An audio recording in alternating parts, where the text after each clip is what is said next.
we want to talk about white matter, some different type of fibers. Actually, we already have seen some commissure fiber description. We also have seen projection fiber description. I'll add one more, association fibers.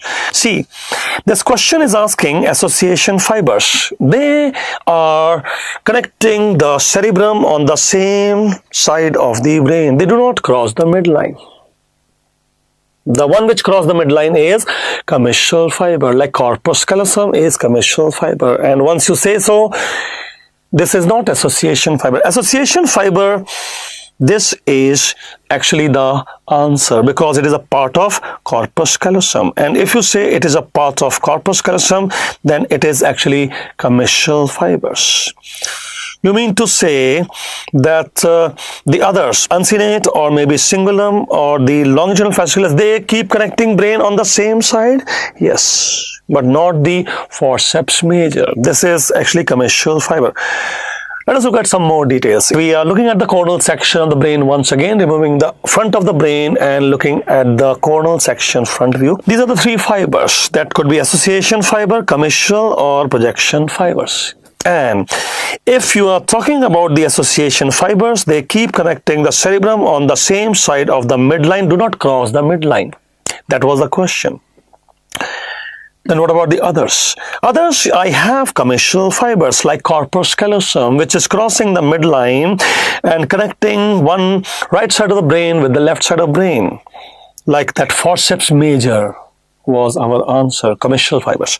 And what about the projection fiber? If you remember, we have already discussed projection fiber, internal capsule, which is connecting the higher brain center with the lower brain center and vice versa. If you remember, it was dividing the basal ganglia into two parts, laterally lentiform, medially the caudate. So that is some projection fibers. Internal capsule, you see. Now, I want to talk more about the association fibers. One of the association fibers is arcuate fasciculus, seen on the left side of the cerebrum, connecting the language areas. Which language areas is connecting? The Wernicke's sensory speech area. Wernicke's sensory speech area, it is connecting with what? With the Broca's motor speech area. With the Broca's motor speech area. So we are telling that there is some arcuate fasciculus, bundle of axons, which are connecting left-sided component of brain, which is Wernicke's sensory speech area, with the Broca's motor speech area. This is some association fiber. Yes, because it is on the same side of the brain. Do not cross the midline. And what about the corpus callosum? We want more details, so that's why we are taking a transverse section and looking at the superior view of the brain. There you will find some axons connecting right side of the brain with the left side of brain, right side of brain with left side of brain, superior view. You find there is the forceps major. What is forceps major? It is some bundle of axons connecting occipital visual cortex from the one side to the other side, right and left occipital visual cortex connected by forceps major. And the fibers will be passing in the splenium part of corpus callosum. Now you have forceps minor. What is forceps minor connecting? The frontal lobe on the right side and left side.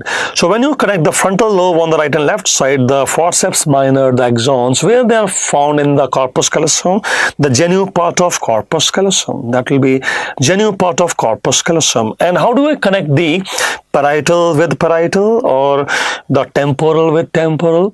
Temporal lobe is connected with each other by the tapetum fibers. Tapetum fibers are the axons which will be connecting one temporal lobe with the other temporal lobe. So those tapetum fibers, part of the corpus callosum, where they are passing in the corpus callosum, which part of corpus callosum it is passing. So to find out the answer, we will look at some details of the corpus callosum in a sagittal section. In fact, you already have seen corpus callosum is a C-shaped structure. Now, if you say it is a C-shaped structure, it will have a anterior side which is called as rostrum, a bend which is called as the genu, then there is a body or the trunk region, and then there is a splenium which is on the posterior side. Splenium is the axons where you are connecting occipital visual cortex with the occipital visual cortex. If you want to connect the temporal with temporal, use the trunk region. And if you are connecting frontal lobe with frontal lobe, use the genu region. So, as you see, this is the rostrum, this is the genu, that is the trunk region, that is the splenium, and we want to talk about various connections it is doing. Let us do it.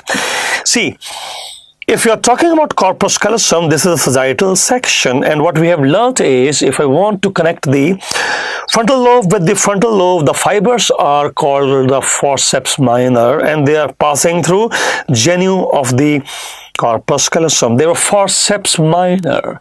And if I am connecting the occipital visual cortex of right side with left side, their fibers were passing the splenium, and it was forceps major. Connecting right side with left side, forceps major and occipital visual cortex. But if you want to connect the temporal lobe of one side left with the right side, then the fibers will be passing in the trunk region. Those were tapetum fibers. So tapetum fibers use the trunk region to connect the temporal lobe of right side, left side. You can remember TTT. What is TTT?